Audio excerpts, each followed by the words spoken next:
Hello, and welcome to The Hardest Part, the show that unravels the stories behind some of the most challenging songs ever written. I'm Kieron Banerji, and joining me on today's show is Bria Salmena.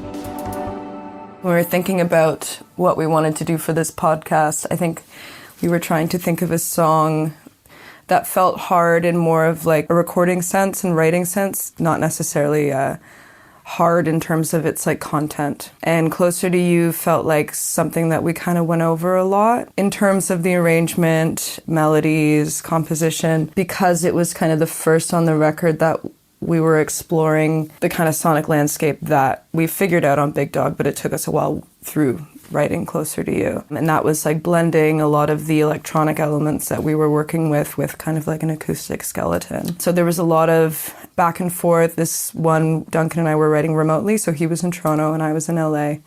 And we kept sending versions back and forth to one another. I would change things a lot, trying to figure out kind of what felt natural and what made sense. And it felt difficult because, you know, there was so much back and forth. It wasn't like an instant kind of like aha moment.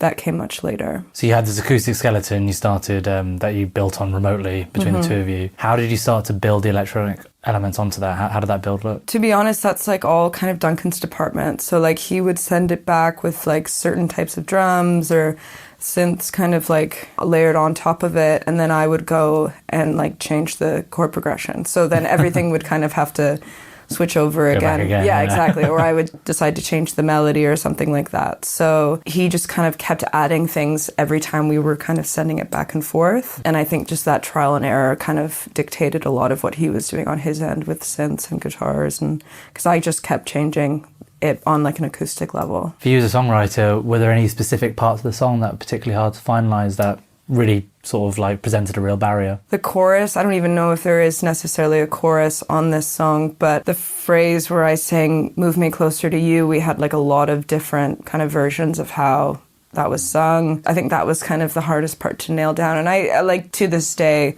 wonder if maybe we just kind of like settled on something quickly because we had been going back and forth so much, because there's a lot of movement in the verses and then it just kind of resolves. To me at the time, I think it didn't feel like a climactic kind of resolve like you would think a chorus would be. This also kind of happens on the song Stretch the Struggle on the record. Like the chorus, the verses feel like really intense, and then the pre-chorus kind of builds up to this chorus that I really struggled with kind of maintaining that kind of energy, I guess. So if we do loop in onto the content of the song, can you tell us a little bit about the inspiration for the track, and where did it begin to be in the room with you? Yeah, I have like a very visceral memory of writing the lyrics for this song in, I guess it was like my first real apartment in Los Angeles, which was like a very small studio apartment. And I think at the time, it was written around the same time as the lyrics for Stretch the Struggle, not to like bring that song in too much, but I think I was kind of thinking about the fact that I was in a situation that I didn't really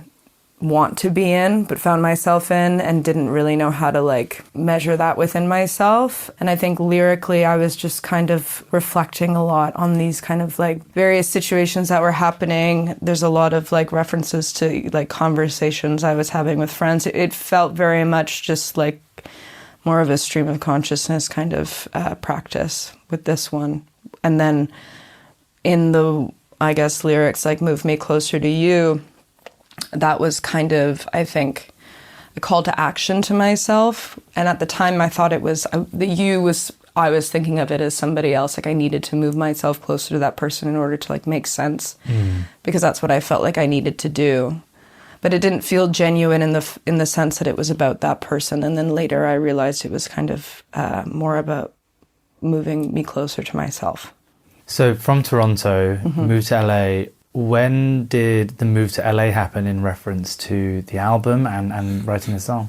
So I moved to Los Angeles in October of 2022. I want to say this song came about in like the winter, so like somewhere between like February, March, April of 2023. This was the third apartment I had lived in Los Angeles. So fucking hell. Yeah. Yeah, I hate moving once. Like, yeah. 3 times.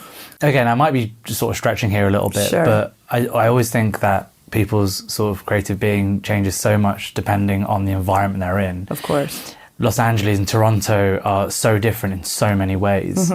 How do you think your environment changed as a songwriter, making that move? I think like at that point, because we were kind of like in the middle of writing stuff for the record, the apartment that I wrote Closer to You in, it was the first apartment that was my own in Los Angeles.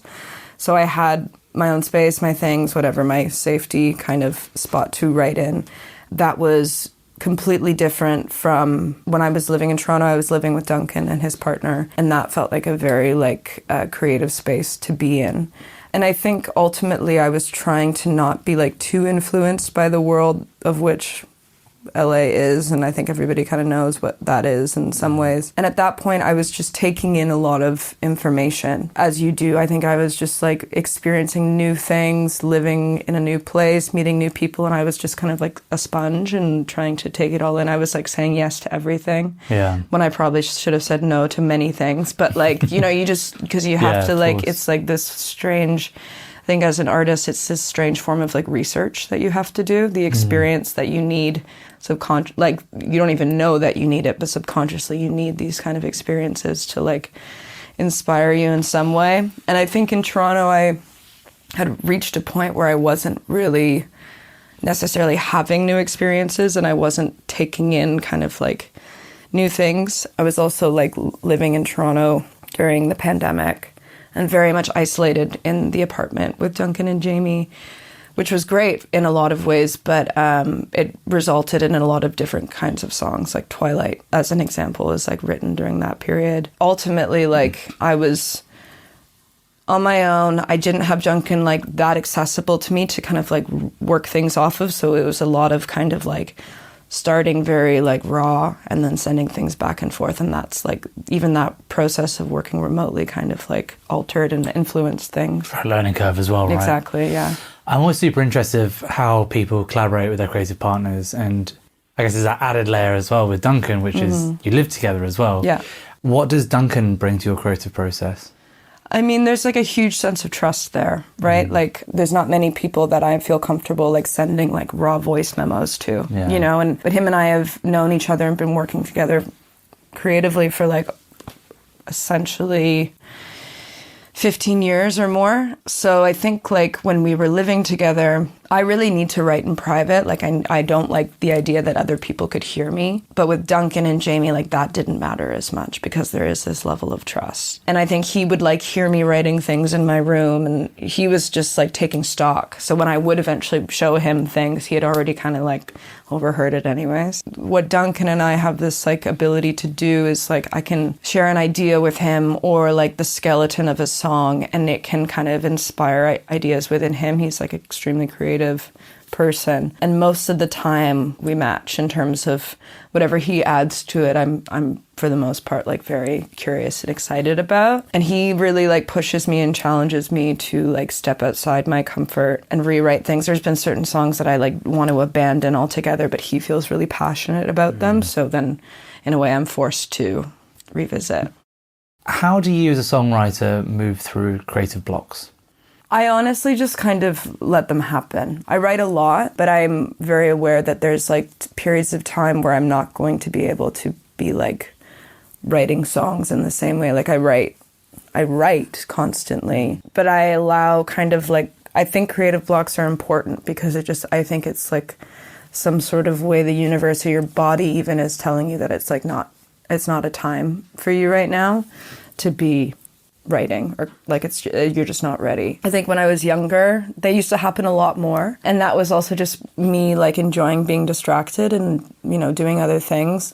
Now I think I've created like an environment for myself in my home where like if I am like bored, or let's say I have nothing to do, like I can play my piano or I'll like play guitar or whatever. When I'm like going through a big stretch of like wanting to write, I indulge that. And when I don't, I also have to indulge that because there has to be a bit of ebb and flow. And it's funny, like right now I'm feeling quite like itchy to just like fuck off and be alone and write, but I'm on tour.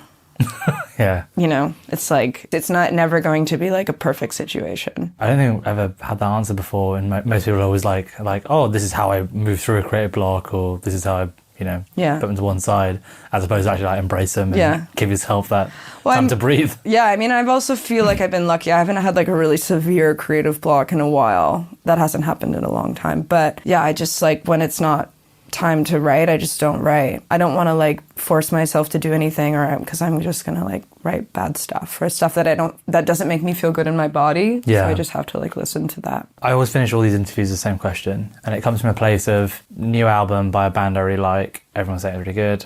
I listened to the song that everyone was saying was really good on it, and I thought it was shit. I was really disappointed. And then straight after, I heard an interview with the lead singer talking about these nuances. I think it was in his vocal performance and what the song was about. And then when I re-listened to it with that context, I think it was like my favourite of their songs. Yeah. Our audience are about to hear the session you just did for us. Is there anything you want them to specifically listen out to, which is going to change the way they hear this song? I mean, I think when I was recording this song in particular, I think there's a certain amount of like distance emotionally you have to have with things that you work on. That happened to me a lot on this record. And then on this song in particular, when we worked with Meg Remy, who did the vocal production on this, I remember her and I were kind of like going over the performance and going over the lyrics. And the way she was emphasizing certain lyrics, what that meant or how that felt like impactful for her, like the line in the song, that's just not who I am. I write these things and I kind of just like, again, I have to like separate myself from it or else it's like too hard. Yeah. And then her emphasizing like, that's a really strong lyric or that has a strong feeling behind it. Let's like get that. That's when I was like, oh yeah, right. The words like mean something. The nice thing about this rendition that we did acoustically, which I enjoyed doing, was I felt in a way able to connect more with the lyrics myself, whereas like on the record, like there's a lot of instrumentation going on. Yeah, I feel like maybe if anything it's just a nice highlight of those lyrics.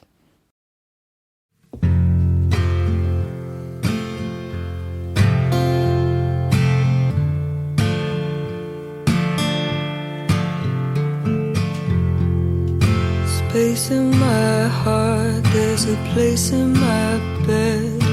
Come back soon, that's what he said.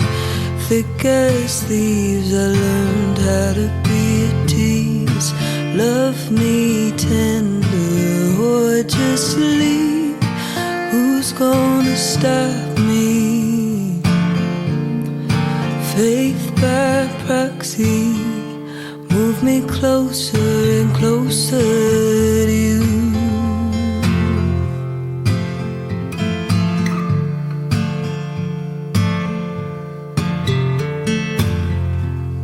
To all of this, which is nothing I am, she came in with the lion and left with the lamb. Her love is so quiet, which is not who I am. Maybe I'm loud, it's just not who I am. It's just not who I am. Who's gonna stop me? Faith by proxy, move me closer and closer to you.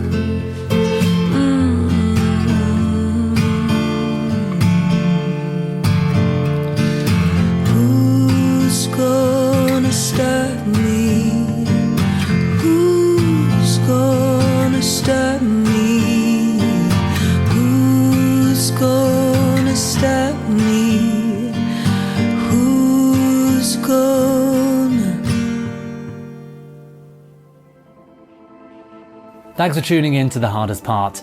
Make sure to leave us a review and subscribe wherever you get your podcasts. We're on all major podcast platforms, including YouTube. Until next time, I'm Kieron Banerji. We'll see you then.